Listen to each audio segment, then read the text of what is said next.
Okay, in the prior lesson, the last lesson, we learned how to handle file not found exception. We also learned how to establish a stream between a file and our program in order to be able to read or write. Today, we are going to continue with the lesson and use Java to establish syntax between a typical text file and our program. All right, so let's go to the declaration part. We will get back to these imports. Obviously, we need a scanner, so we are going to import the scanner as before. We declare a variable or an object of type scanner, but we can't assign anything to it yet. It's going to be assigned to the pipeline that we're going to establish between our input file and our program. So at the time being, since we cannot do that, we are going to nullify the value of it so we don't create a new object for it. So we assign it to be equal to null. And this is kind of like, let me create the name, maybe let me declare the name now, but I'm going to initialize or construct the object a little bit down the road. Why do I have to do that?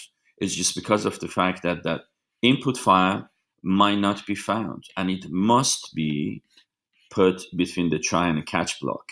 Java requires any streamline to be put between try and a catch block in case file not found exception is raised. So we have no choice but postponing assigning a new object to file scanner a little bit later on in our program. All right, so now we go to the try block. In the try block, first we need to establish that streamline or pipeline. Let's call this input pipe. Pipes are one way only. The streams are only one way. So in this case, it's an input pipe, which means it's only going to establish a stream from the text file into our program. The type of a stream we are using is called file input stream. There are a bunch of them out there in Java. For simplicity, I am going to only stay with file input stream that allows us to read each character, in fact, each line of text into a string. This is our target text file. Input data.txt will contain information we will use. So we are going to establish a connection or a pipeline between this text file and our program. The pipe that we are establishing is named input pipe.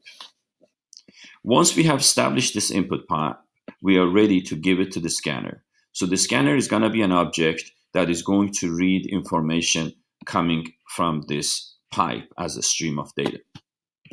So now we are assigning this new scanner for the input pipe to the file scanner.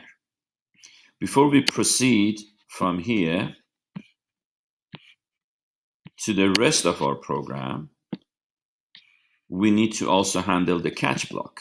The catch block is basically, it's only in case we do not find the file. Our program does not find the file.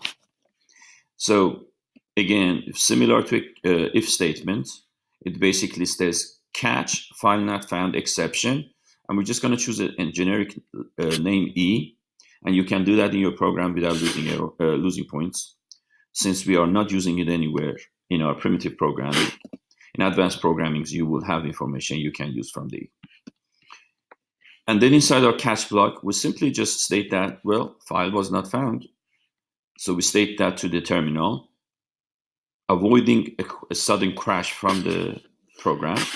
And then we choose when to exit the program. And with this line of code, system.exit 0, we force the program to exit at this line of code. Now, if the file not found exception is not raised, we're able to proceed with whatever we want to do with this input that we receive from the file. So this part is necessary no matter what to establish the stream. What we will do with the data in the file depending on the requirements for that particular problem we are trying to solve. Before we proceed, just keep in mind that you are using scanner, therefore you need to import java.util.scanner. You're also using file input stream class, therefore you need to import java.io file input stream. And also the class that you're using for the exception is called file not found exception. Therefore, you need to also import Java IO file not exception, file not found exception. All right, so let's take a look at a couple of examples in parsing it. Before I forget, in competitions, sometimes you just need to be fast. And if you notice, this input pipe is not going to be used anywhere else. Scanner is the one is going to use the input pipe. So really, you can put this inside this parentheses using an anonymous object in Java. Anonymous object is a type of an object that you create, but you don't name it. You just use it immediately to create something else. So this is a typical example of anonymous object. So the file input stream that we create an object of will be the argument to the new scanner. No other use for this. Therefore, there is no need to really do this. We don't have to declare an object called input pipe and give the input pipe in here. We can just take this whole thing in here and put it in here and create an anonymous object of file input stream without naming it, because after all we need to do is give that information to scanner to create an object of type scanner. So this is a shortcut, nothing else, is a shortcut that basically shows how you can use anonymous object to pass to the scanner. I strongly recommend you, especially in competitions, to use this. Is a waste of line of code to basically create an object of file input stream first and then give it to the scanner. All right, so again, just like before, we have established the connection, we have declared our variables, we have imported what we need, and in case of an exception, we know how to handle it. So we're ready to actually write the rest of the program where we're doing something with the input. In this program, we are going to parse every line of code, every line in the input text, and produce the following outputs. We basically read every number, and if there is space between the numbers, we're going to ignore them. And by the way, these are 1-digit integers only, positive integers only. That's the assumption for the input for the simplicity. So the program is going to read 4 and output 4. It's going to ignore space, and then it's going to go in here, read the 5 and output 5, ignore the space, read the 6, output the 6. Let's see how we can do this in our program. File scanner.hasNextLine basically check to make sure there is a new line to be read. So in this case, hasNextLine in here returns true, therefore it's going to read this line. And it goes in here, hasNextLine is true, it's going to read this line. But when it gets into here, hasNextLine is false, it's going to terminate. So the while loop will terminate when there is no more line to be read using the scanner.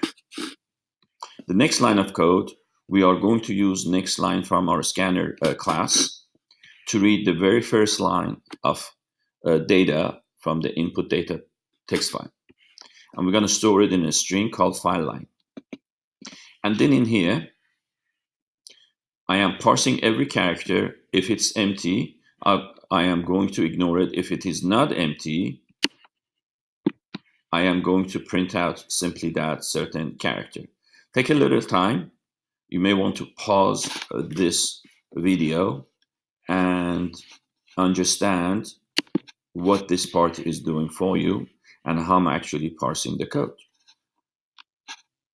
Your assignments will be to basically go first to Canvas and create a program that reads a sample